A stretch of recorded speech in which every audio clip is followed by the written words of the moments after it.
মই নিজে কি হয় নিজক জানো, মোৰ ওপৰত মোৰ সম্পূৰ্ণ বিশ্বাস আছে আৰু অসমৰ জনগণৰ ওপৰত বিশ্বাস ৰাখিছোঁ। কোনোবা ব্যক্তিৰ কথাত মই কেতিয়াও বক্তব্য দিবলৈ মই বিচৰা নাই।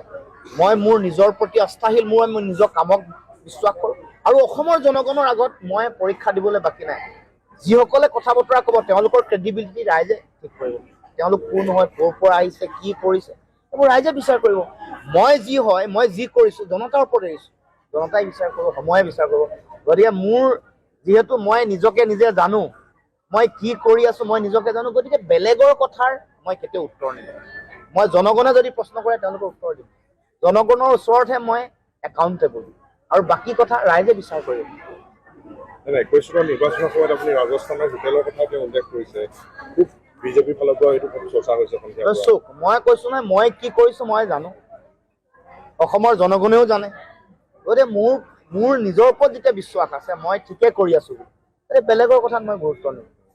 এনেকুৱা ধৰণৰ বিভিন্ন ধৰণৰ অভিযোগ কৰিব, বেলেগৰ প্ৰৰোচনাত পৰি বেলেগৰ লগত মিলা মিছা কৰি বহুত কৰিব। এনেকুৱা ধৰণৰ ৰাজনীতিত থাকে।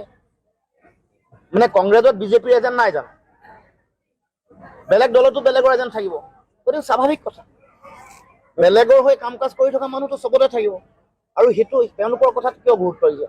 কংগ্ৰেছৰ কালি পৰহিলৈকে কংগ্ৰেছ হৈ থকা মানুহ পিছদিনাখনে বিজেপিলৈ গুচি যোৱা নাই, এনেকুৱা ধৰণৰ মানুহ থাকিব। কিন্তু আমাৰ কাৰণে ৰাজনীতিটো আমাৰ কেৱল মাত্ৰ নিজৰ ব্যক্তিগত কেৰিয়াৰ বনোৱাৰ মাধ্যম নহয়। আমাৰ ৰাজনীতি আমি মানুহৰ কাৰণে কৰিছোঁ, জনগণৰ কাৰণে কৰিছোঁ, অসমীয়া মানুহৰ স্বাভিমানৰ কাৰণে কৰিছোঁ। গতিকে সেই পৰীক্ষা আমি ৰাইজক দি আছো আৰু বহুবাৰ দিবলৈ আমি সাজু আছো। আমাৰ পৰীক্ষাৰ প্ৰশ্ন কাকতৰ উত্তৰ জনগণে দিব। দলৰ পিনৰ পৰা কিবা ব্যৱস্থা হ'ব নে কেনে ধৰণৰ, যিহেতু উপসভাপতিগৰাকী আপোনাৰ সভাপতিগৰাকী সেইবোৰ সম্পৰ্কত আমি আলোচনা কৰিম দলৰ মধ্যে।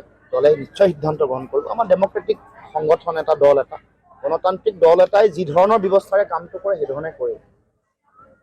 আপৰ নেতাজনক সমানে প্ৰচাৰ চলাইছে, প্ৰচাৰটো চবেই চলাব।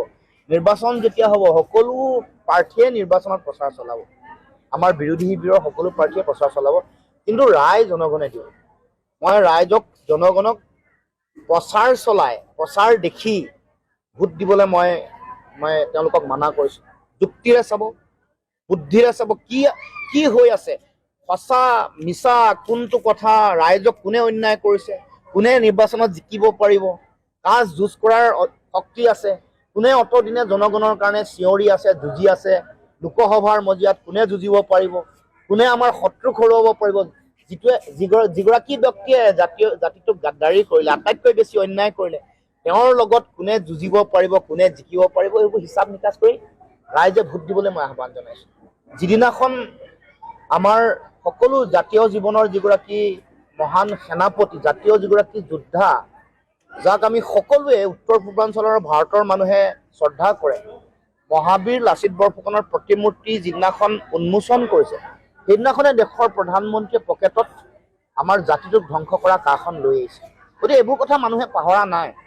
প্ৰতিমূৰ্তি স্থাপন কৰিয়েই বীৰজনৰ আদৰ্শক হত্যা কৰি, যিগৰাকীয়ে বিদেশীৰ আগ্ৰাসন প্ৰতিহত কৰিছিলে, বিদেশীক ইয়াত আহিবলৈ সুযোগ দিয়া নাছিলে, আমাৰ মাটি ভেটি কাঢ়িবলৈ বাধা দিছিলে, সেইগৰাকী আমাৰ জাতিৰ যিগৰাকী সেনাপতি বা যিগৰাকী মহাবীৰ, তেওঁৰ প্ৰতিমূৰ্তি স্থাপন কৰিছে। তাৰ বিপৰীতে আমাৰ ভাষা, কৃষ্টি, সংস্কৃতি, ৰাজনৈতিক ভৱিষ্যত ধ্বংস কৰাৰ ষড়যন্ত্ৰ আৰু কূটকৌশল ৰচনা কৰিছে। গতিকে সেইবোৰে এবাৰ নিৰ্বাচন হ'ব। এফালে যদি বিজেপিৰ প্ৰাৰ্থীগৰাকী, আনফালে কা আন্দোলনৰ 5 গৰাকী শ্বহীদৰ পুণ্য আত্মা, তেওঁলোকৰ লগত যুঁজিব লাগিব। এই যে আমাৰ যিসকল কৰ্মচাৰী, তেওঁলোকৰ নতুনকে NPS দিলে, OPSটো নাইকিয়া কৰি পেলালে, তেওঁলোকক যিটো অন্যায় কৰি আছে, কৰ্মচাৰীসকলৰ এই OPS কাঢ়ি লোৱা যিটো চিন্তা, চৰকাৰৰ যিটো ব্যৱস্থা, তাৰ বিৰুদ্ধে এবাৰ যুঁজ কৰিব লাগিব।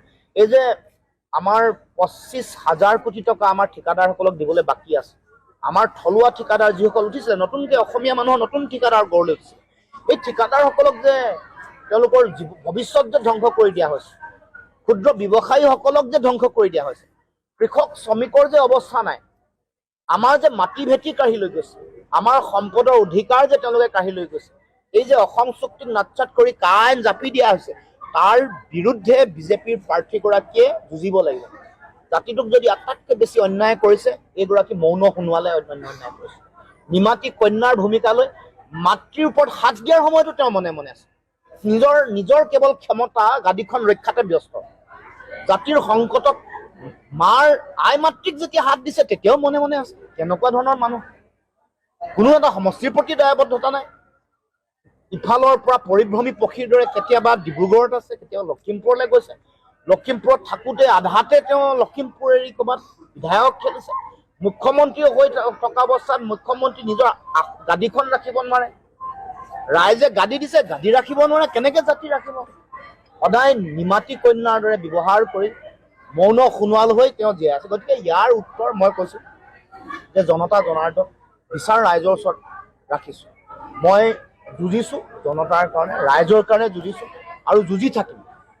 দেশৰ গণতন্ত্ৰ বচাবৰ কাৰণে, দেশৰ সংবিধান বচাবৰ কাৰণে, মানুহৰ মাজত সমন্বয় ভাতৃত্ববোধ সৃষ্টিৰ কাৰণে, সাম্প্ৰদায়িকতা, ঘৃণা, ধৰ্মীয় উন্মাদনাৰ ৰাজনীতিৰ বিৰুদ্ধে মই যুঁজি আছোঁ, যুঁজি থাকিম।